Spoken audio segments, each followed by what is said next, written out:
Welcome everybody to the Tennessee Titans franchise on Madden 23. Episode 1 today begins the first franchise series on this channel in Madden in 3 years. So it's a very big day here on the channel. And today we start our journey with the Tennessee Titans and our goal of finally bringing a Super Bowl title to Tennessee. The Titans were my choice for this series for a variety of reasons, and today we're going to dive into the roster a bit deeper, talk about expectations for year one, and how I see the franchise unfolding based on the talent they have, where they'll be a few years from now, the salary cap, all that good stuff. If you're looking for week one, that is going to be in the next episode. But I'm hoping this is a good introduction to the team and gets us everything we need to be set for actual games here in the franchise. Thank you all for staying patient as I get this series off the ground a bit later than I hoped, but I just had to wait for sliders and the rosters to come out, so at this point, I am a bit behind where I want to be, but now that we're here, let's get this going. When you think of football teams that need a good deal of rebuilding in 2022, the Titans are probably not one of the first teams that would come to mind. This is a team that was the number 1 seed in the AFC just a year ago. Although, when they became the number 1 seed, people did kind of roll their eyes and not take them seriously, and they did lose their first playoff game, as they did the year prior. The Titans have actually had a great deal of success in recent years. They haven't had a losing season since 2015. They've made 4 playoff appearances in the last 5 years. So why the Tennessee Titans? As I went over in my introduction video where I talked about Tennessee, I really don't think this is a great roster when it comes to Madden. Ryan Tannehill's a decent quarterback. You have Derrick Henry, who's one of the best running backs in the game. He's a little bit lower rated than Deebo Samuel if you move him to running back. But Derrick Henry is excellent, and he's easily the best thing this franchise has going for it. The NFL is very cyclical, and teams rarely just become a strong team and stay that way for years on end. Typically when that happens, you have a young franchise quarterback and a variety of franchise caliber players across the roster. I don't see that being the case here with the Tennessee Titans. I think it's a decent roster that is not as good as it was a year ago, and I think duplicating the success of recent years will be a significant challenge for a team that has lost its star receiver A.J. Brown, for a team now missing edge rusher Harold Landry, and suddenly edge rush looks like a major weakness. The Bud Dupree signing might not be working out as well as you hope. The best cornerback on this team could be last year's first-round pick Caleb Farley, who was one of the most intriguing prospects in that 2021 draft. However, the injury concerns with him were as major as they really get for a college prospect, and he did not play much in his rookie year, logging only 60 snaps before tearing his ACL. New number 1 receiver Robert Woods is coming off his own serious knee injury of last season, as now he joins his 3rd team, but I am very hopeful that Robert Woods will be very good in this series. I always think that the players who rely more on their route running and just being smart players can have longer careers. They can handle playing into their 30s or come off an injury. As long as that route running skill stays there, you can trust a guy like Robert Woods. Where you have some questions, though, might be with the rookie receiver Treylon Burks. How quickly does he come along? This is a team that has won double-digit games the last 2 years. They've made it as the number 1 seed to the playoffs. They don't want to drop off, but is a player like Treylon Burks ready to pick up some serious slack left by the departure of A.J. Brown? That's a lot to ask of a player. And Burks clearly needs a lot of development to reach his own peak. And you can't forget about just the conversation at quarterback every team is going to have. Where are you? Well, with Ryan Tannehill, you have a more mid-tier quarterback who is now age 34, so for the time being, He might be solid for a couple more years. Might be some holes in his game beginning to show up, and you want to try and think about the replacement. And probably 5 years from now, you know the starting quarterback is not going to be him. I just think that this is a very intriguing team this year in Madden because there isn't a lot of elite caliber talent. You have Derrick Henry, who is outstanding, Kevin Bayern, Jeffrey Simmons. Harold Landry would be one of the best players, but unfortunately he is out for the season already. When you look at the rest of this roster, there are some good, solid starters, but players that you wouldn't hesitate to replace in the draft if given the opportunity. I see a couple holes here potentially along the offensive line with 2 sub-70 overall starters and no elite player at any position. Defensively, I do see there being some potential here, but I wonder how much you're going to see of that this year if we can't get to the quarterback. Bud Dupree was a big free agent signing for the Titans, trying to make that big move as they really went all in 2021. They brought in Bud Dupree. They brought in Julio Jones. They tried to make it work. And, you know, for the regular season, it did.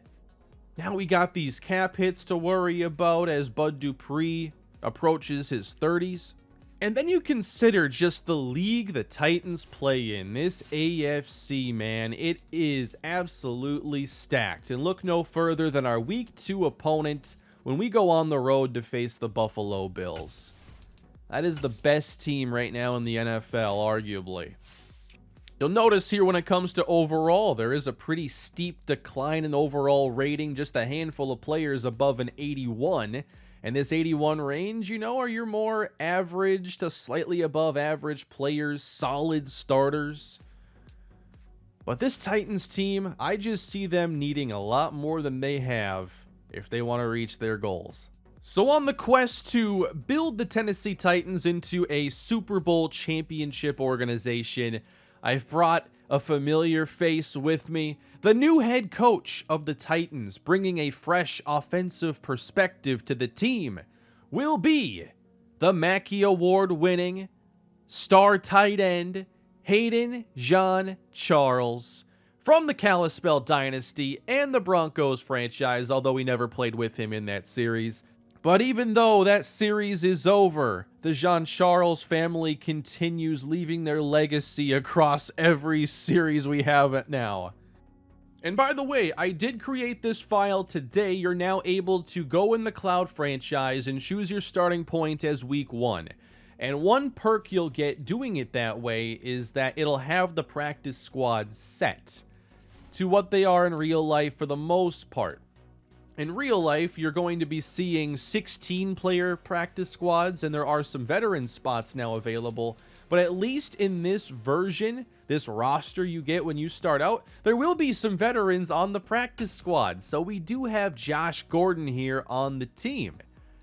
So is he somebody we could look to use this year, as the receiver situation in Tennessee isn't really secure? So in general, I think you know that I don't really see this being a great Madden roster. Why don't we go into some of the positions and get to know this team a little bit better before Week 1 happens in the next episode, which, by the way, that video, Week 1, will either be tomorrow, Saturday the 10th, or it'll be Monday. I'm probably not really going to be posting anything on NFL Sundays at all, but the sliders are still a work in progress. After the update, we have to go back and look at things kind of all over again. It definitely messed with the last set that I and Matt 10 were working on.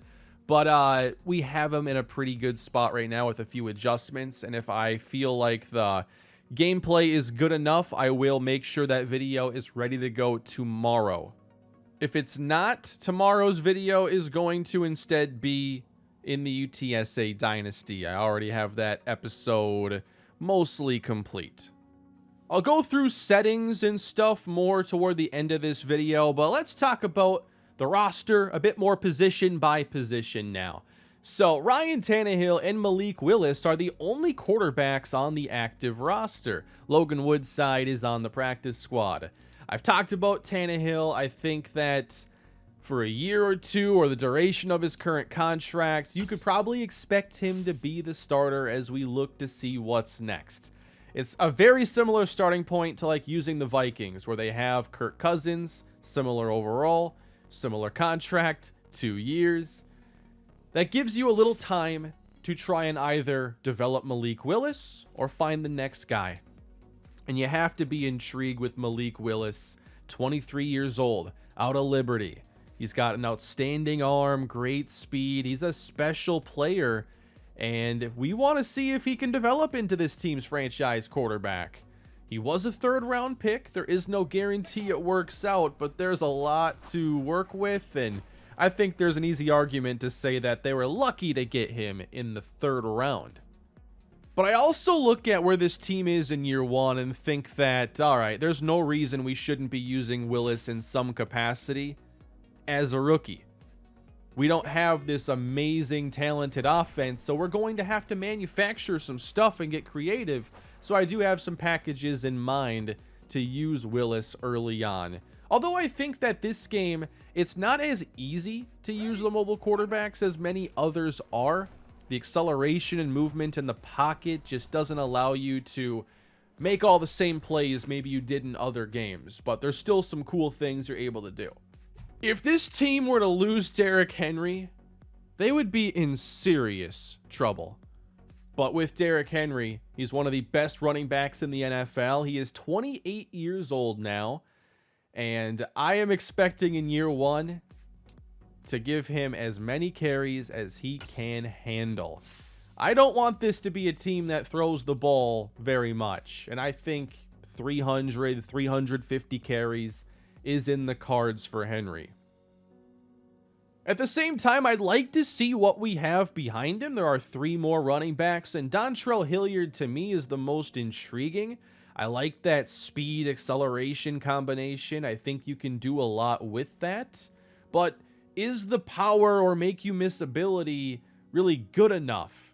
You want more than just pure speed. I think especially in this game, I feel like Madden 23 highlights your ability to get yards after catch or after contact more so than some others.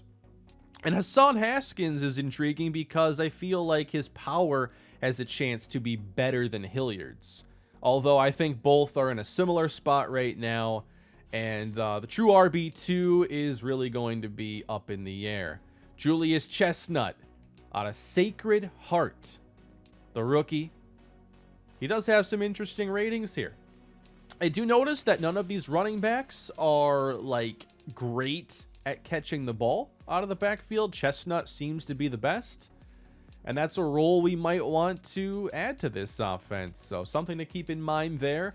Torrey Carter is the fullback, and I do think the fullback will play a lot in this offense. So the way I do these franchises is I always start out with the team's base playbook, and then I start to make some changes. So it's going to be a slightly modified version of the Titans playbook. I have already added some stuff and removed some stuff. So the fullback will be playing. At wide receiver, though, there are a lot of questions here. Not regarding Robert Woods. He is a great receiver, and I think that he's going to be the primary pass catcher in this offense. He and Derrick Henry are about to control most of our touches if things go as planned. They gave Woods a big contract, so he won't be going anywhere in all likelihood. But is Treylon Burks, the 1st-round pick, ready for a major role immediately? Looking at the ratings, the route running, the release, I think you have to manufacture touches for him early on. Definitely get the ball in his hands where he does have the ability to get yards after the catch. But I think that the big question is, how do you get the ball in his hands? What situations does he need to be in? Because he is not, at this moment, a true number 2 or number 3 receiver. So we may have to play Nick Westbrook-Akine a lot, who isn't a great route runner, has a little bit better release. And there's also rookie Kyle Phillips out of UCLA. All these receivers, though, behind Woods are huge works in progress. There's also not a ton of speed at receiver. Racey McMath has the most, and he's going to miss the first month of the season. but you need more than just speed to help take the top off the defense. Can you get off the line? Outside of Robert Woods, these guys are going to get eaten alive by press coverage. Deep route running outside of Robert Woods. Come on. Do I really have to use Woods as a deep threat in this offense? And I don't think anybody's coming to save the day at tight end. Austin Hooper is just average NFL tight end. A little bit of blocking, a little bit of receiving ability. You know, he's just an average NFL tight end, which is pretty good for this offense to have a guy like that. Jeff Swaim, I feel like he's played 15 years. I'm really interested, though, in Chig Okonkwo out of Maryland. Here's a guy with 88 speed, 6'3", 238, which is really small for tight end. This puts him in the 8th percentile for tight end height and 4th percentile for tight end weight. You think of guys like him and Isaiah Likely, they are not prototypical tight ends. But this hybrid role is often pretty popular around the NFL and trying to find ways to use these players. So does he have, fullback potential? Not yet. Honestly, the best role for Okonkwo right away is to run the underneath route when you're running play action boot. Just go across the formation, win a quick foot race, and try to get a catch and run opportunity. The offensive line has some solid starters and then some below average starters. And a couple of the better players here are in their 30s. So there is Taylor Lewan at left tackle. He's been here for a while. Solid ratings across the board. Jamarco Jones looks to be the starting left guard, though. 64 overall. We want to run the ball a lot with Derrick Henry between the tackles, and that means we need some good guard play, so I'm worried about this left side. At center, it's Ben Jones, who is 33. This team really needs to start developing some younger linemen, getting ready for the replacements. The one guy I think we can play long-term is Nate Davis. Looks like he's in his 4th year, so I'm thinking he needs a contract here after week 1 or year 1. Good run blocking. We might favor the right side running the football just because of Nate Davis. But then at right tackle next to him, is it Dylan Raduns or is it going to be Nicholas Petit-Frere? Definitely screwed that up. Correct me in the comments. Dylan Raduns. They took him pretty high last year, trying to help rebuild this line. He does have, some good run block ratings. Not the strongest guy, though, and really struggles with that pass block power. This is an offensive line that I think is going to be a little difficult at times to play with. All in all, Derrick Henry is going to do his best to hold this thing together, but that's a lot of weight to put on one player's shoulders, and I think Robert Woods will be reliable. But as far as being able to play good complementary football and having players that fill all kinds of roles, we don't have that. So let's talk defense now, where I think I'll be a little more positive about the team. Let's start with the stars. I've always loved watching great secondary players throughout my life, and Kevin Bayard is a ball hawk and an outstanding free safety. 93 zone coverage. He can also tackle. I want to call the defense in a way that puts him in those singled up situations to try and let him make a play. Let's make quarterbacks decide if they want to test Kevin Bayard. He has 4 seasons with 4 or more interceptions, and that is really impressive in today's NFL, where you don't often see players rack up a lot or very consistent amounts of interceptions. Bayard is 29, but hopefully, with superstar development especially, he won't regress too much for us. I'd like to enjoy his ball hawking skills for a while. And then there's Jeffrey Simmons, who is the best young player on the entire team. 25 years old. Looks like a new contract could be heading his way soon. 88 power moves, 88 block shed. This guy is so disruptive. I really like Jeffrey Simmons. And without Harold Landry this year, we're going to need him even more to step up, play good football. Harold Landry is the 5th highest rated player on this team at 83 overall. Unfortunately, he's going to miss his age 26 season, a year after he had a really nice year, but the importing of stats here for some reason in Madden 23, like sacks for 2021, didn't exactly come in. So everybody shows 0 here, I'm pretty sure. Landry earned a premium edge rushing contract, but unfortunately we won't see him until 2023. Who steps up in the meantime to give that pass rush? Well, after paying Bud Dupree as much as they did, you'd hope it would be him. Again, going back to these cap hits, those are really big, but his skill set is very one-dimensional, speed to power, and power is only 77. How much are we really going to get from him this year? And who starts instead of Harold Landry? We're not playing with 10 players. We need to find the replacement. Right now, the new starter looks to be Untitled. He's in his 4th season. He spent a few years with the Pittsburgh Steelers. He's only 24 years old, so a very young player, but with 75 finesse moves here right away, getting assumingly a lot of playing time this season. Maybe he has a chance to take that next step and make the most out of this situation. Otherwise, there is Rashad Weaver, who's in his 2nd year out of Pitt, and Derrick Henry out of North Dakota State. Not a lot of depth here at edge rusher. Definitely something I'll be looking at early on, and maybe there's a couple free agents that I have in mind. There actually are. But I think I will definitely start out giving Ola Adeniyi the chance to start and make an impact. Linebackers here in this 3-4 defense at Cunningham, David Long. I'm intrigued with Monty Rice. Looks like he is injured right now. We're looking at an Achilles he's coming back from, but that will be pretty soon. A lot of these 3-4 linebackers, they're just run-first focus players, and I think that is the same for this team. There is no zone coverage above a 67, no man coverage above a 59. I don't see us playing a lot of man coverage early on, especially if these linebackers don't hold up and they get attacked a lot. But also, we have a secondary that is very young, at least at corner.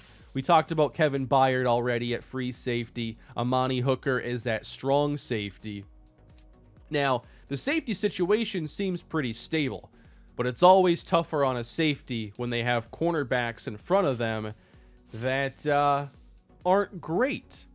And we'll learn a lot about these guys this year. It's a young group. Christian Fulton, year 3. Caleb Farley, year 2, but it feels like week 1, or year 1, coming off the injury. And then the rookie, Roger McCreary. Farley, of course, is the one that stands out with the most upside, a phenomenal athlete. If he stays on the field, it's hard to not see him become a star. Christian Fulton was a 2nd-round pick back in 2020, and the Titans really need some of these recent 2nd-round picks to take a leap. Can Fulton do it? Can Raduns do it? Fulton is in year 3, 90 speed, 79 man, 80 zone coverage. He should hopefully be a solid starter, but if he is the best corner or the 2nd best, how do those matchups look like when he's going up against some of these offenses in the AFC? Will he be able to hold up? And then I assume that in the slot, it'll either be Elijah Molden or Roger McCreary. Coming out of Auburn, 5'11", 191. Man cover ability, but not the elite speed acceleration that you normally see accompany that man coverage ability. So off the bat, I wonder about him in the slot, but also know that's kind of what Elijah Molden does. And he's a little more well-rounded. So I'd say day 1, you're looking at Fulton, Farley outside, Molden inside, McCreary is the dime. And then you have Ugo Amadi, you have Trey Avery. The backup safeties here, we got Lonnie Johnson Jr., AJ Moore Jr., and then Joshua Kalu. Specialists will be kicker Randy Bullock, and he's at 93 power, 75 accuracy.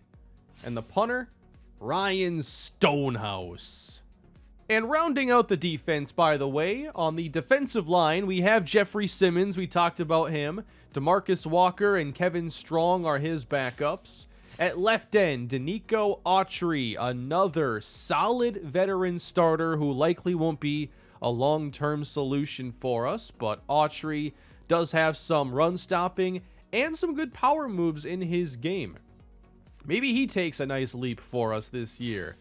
And then his backup is Deshaun Hand. And at nose tackle in this 3-4, 25-year-old Tyir Tart out of FIU.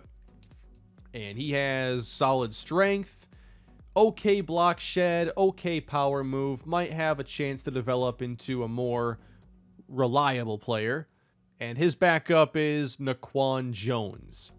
As far as draft picks go, the Titans are missing a 4th and 6th round pick in the upcoming draft. So right now only have 5 selections and one is a 7. Looks like they're also missing a future 5th round pick. Salary-wise, this team is sitting on $26 million in cap space at the moment. And the highest cap hit on the team will, of course, be the quarterback, Ryan Tannehill, at $38.6 million. Bud Dupree has a big cap hit. Taylor Lewan and Robert Woods are the other players with an over $10 million number. And Derrick Henry has 2 years under contract left. If we check out the top of this roster, these players are not going to be free agents to start the series. The highest rated free agent after year 1 will be Amani Hooker, and then Austin Hooper, Nate Davis, and then Deshaun Hand at defensive end. So early on, it doesn't seem there are a lot of players we have to worry about re-signing, but I think it's, can we bring in outside free agents with some of these cap hits that we have right away? Now, when it comes to, let's say we don't want to keep Bud Dupree's contract because it's not looking like a good situation for a 74 overall player who will likely be even lower next season. When it comes to trading, I try to trade in these series and keep it pretty realistic, and Bud Dupree has an untradeable contract. This would be a cap dump in the NBA if we traded him. And plus, he's at 74 overall. It'll be lower later, so I don't think we'd get a lot either way. But when there's a contract like that, I'm not going to try to exploit the CPU to get players or picks that I really have no business getting. But this contract is going to affect us going forward, and I don't know what the dead cap looks like next year because we're probably going to want to get out of this deal. And until we can, we're going to be limited. When it comes to draft classes in this game, we are going to be using the default EA draft classes, and they've improved a lot since my last major franchise on this channel. The players are just more interesting with higher strengths, lower weaknesses, some different builds, and just better variety for players overall. A major highlight of the draft classes in the Broncos franchise was that my friend Blackjack made almost every one of them. And we got so many great players, and his classes were so fun to draft with. He doesn't have a PlayStation 5. I haven't asked him about making draft classes, so we are looking at EA classes in this game, but I think that their roster or player generation has gotten so much better. We do have pre-existing injuries on, and here are the injuries we have right now in the series. Harold Landry is the big one. What happens between now and next year? Can we find a new starter that we like going into the future with? I think I'll play the first game without making any changes and get to see the roster the Titans are taking into week 1. But I think we could end up making a couple signings if we need to. Like Everson Griffin might be able to do some of that edge rushing for us if we need another guy. It really all depends on like how good we look in year 1. Like if it makes sense to bring in a veteran, then we will. But if we don't look competitive, then we'll prioritize playing younger players. Let's take a look at this schedule, though. We will open the series taking on Daniel Jones and Saquon Barkley and the New York Giants. So, a game that's not against, one of the best teams to start out is interesting. Then you get the Bills, the Raiders, the Colts, and Commanders. So we take on the NFC East this year. Colts, Texans, we have our division rivals. That'll be interesting to see how the Texans build using all their picks, all their great rookie talent. You have the Colts, who have a solid but not elite roster. And then the Jaguars, who are trying to pick up the pieces after whatever that was a year ago. Oh, wow, we got the Packers on the schedule as well. I suppose we take on that NFC East, and I wonder if the Packers are the opponent because it's a first-place team from last year versus a first-place team from the opposite conference. But as you can tell here, we have some excellent offenses on the schedule, and they're going to be putting us to the test. We got the Chargers out of the division. We take on the Bengals out of the division, Broncos, Chiefs, the entire AFC West. Doesn't feel like a schedule that offers a whole lot of time to just settle down. And we ultimately close at the Jacksonville Jaguars. For league settings, I will be playing on all Madden sliders, simulation game style, and injuries are on. To start out, we will have superstar abilities on. In my testing I've done, and I've done a lot of testing, I haven't felt like abilities took over. They don't feel as powerful overall as they did a few years ago when I did not use them in the Broncos series. So if they become an issue, I'll either remove abilities from certain players or we'll remove them entirely, but for now they will be on. And then staff talent cost modifiers. So I like this to be on slowest, as I felt like last year when they introduced this feature, it was just really easy to upgrade your coach. Even on slower settings, it didn't take that many years before you can max out your entire staff. So we're going to keep it very slow. I don't want that to be a huge part of the series anyway. Injuries, of course, on. Pre-existing are on. Practice squad stealing. Progressive fatigue seems better in this game. Breakout scenarios are on. And then for dev trait regression, I do like having that on. I don't think players should keep their development forever. I haven't yet messed with the desired number of development players or the XP sliders. I've been doing so much gameplay slider testing, and I know that they just adjusted, I think, some of the sim stats, which kind of makes you have to go back to the drawing board at least a little bit when it comes to the XP sliders, because at launch, the offensive stats were out of control with 40 touchdown passers and 1,000-yard rushers. Just everything was so boosted. And then to start out, I think we're going to play 12-minute quarters, 15 minimum play clock runoff. I have liked this setting a lot, and I think you'll get a close to sim length of game. So in Madden 23, it's been a very interception-heavy game, very pass-heavy game at the same time. And part of me going to 12 minutes instead of higher is because the playbooks the CPU are using are extremely pass-heavy.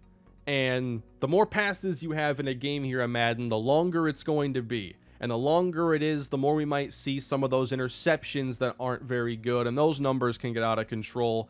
Seems a little better after the patch yesterday, just based on some early slider testing. But I'm going for a slightly lower or at sim length of game so that those issues aren't as magnified. I want to see them update the playbooks to change the run pass frequency so that we don't always see CPU quarterbacks with like 30 passes at halftime. If the sliders are in a really good spot, I might boost the quarter length, but at 12 and 15 runoff, you will have probably 105 to 120 plays a game. NFL average is still around 120 to 125. For gameplay sliders, if you follow Operation Sports forums, Matt10 is a friend of mine. He makes a big thread over there, and we collab on these sliders. He does most of the work. He knows more about this than I do. But we have worked together, and this is what we have at the moment. Now, we're still working through some things, and every value here is really necessary for the most part. Penalty sliders have a major effect on gameplay, and it's how we like to mess with coverage and blocking as opposed to just manipulating these sliders, because it's not the most effective way to improve the interactions, animations, and just how everything plays out. I worked a lot with him back on Madden 20, Broncos franchise, and it was the most enjoyable Madden gameplay I've had. So we've brought along a lot of the same theories and ideas. We had a pretty good set last week that I was enjoying, but with every update, there are things that are going to have to be done to get the game back to where we had it, essentially. Also, when you import settings, illegal contact ends up being on. We are using this set with illegal contact off and intentional grounding off. All these sliders here for penalties have an effect on QB AI, coverage AI, interactions, animations. Everything here is part of the whole gameplay formula, and we're still working through a few things as we get the set finalized. Keeping that in mind, that with every update I'll have to tweak some things, my plan for this series is when the game is playing to a level I'm happy and the games are fun to play, I'm going to make an effort to stay ahead of schedule here recording-wise and recording a bunch of games at a time so that when they eventually drop more updates, and it'll happen all the time, that I have a few days to try and fix things up so that there aren't a lot of breaks for episodes. I don't want you to have to wait because sliders are a pain. It's always something I have to talk about with these series. I don't enjoy the whole slider process because of how tedious it can be at times, but the end result should be worth it. And if I'm able to have this set where I like it, Week 1 will be coming your way tomorrow against the New York Giants. I like this matchup for us.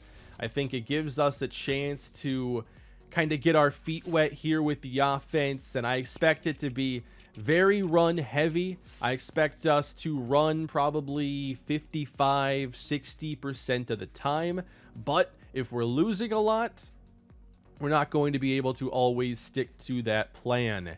This Giants roster isn't all that great, so I think there's a pretty good chance of us starting the year 1-0, depending on how Daniel Jones plays against us.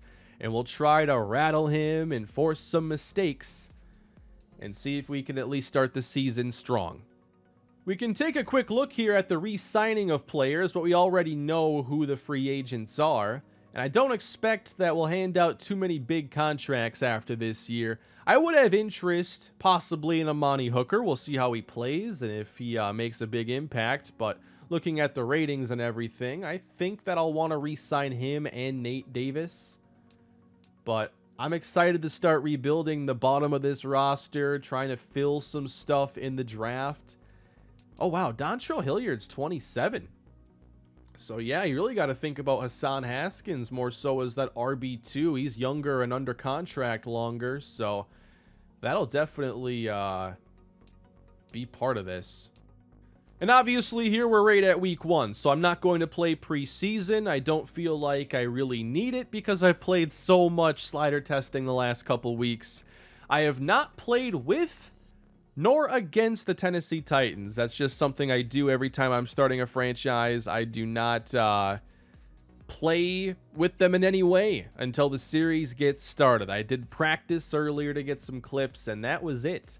But I'm excited to get this underway. I want to see if we can build an offense around Derrick Henry, but I know that with his age and where everything is on this team, where the offense is in year 1 and where it could be by year 4 might be extremely different.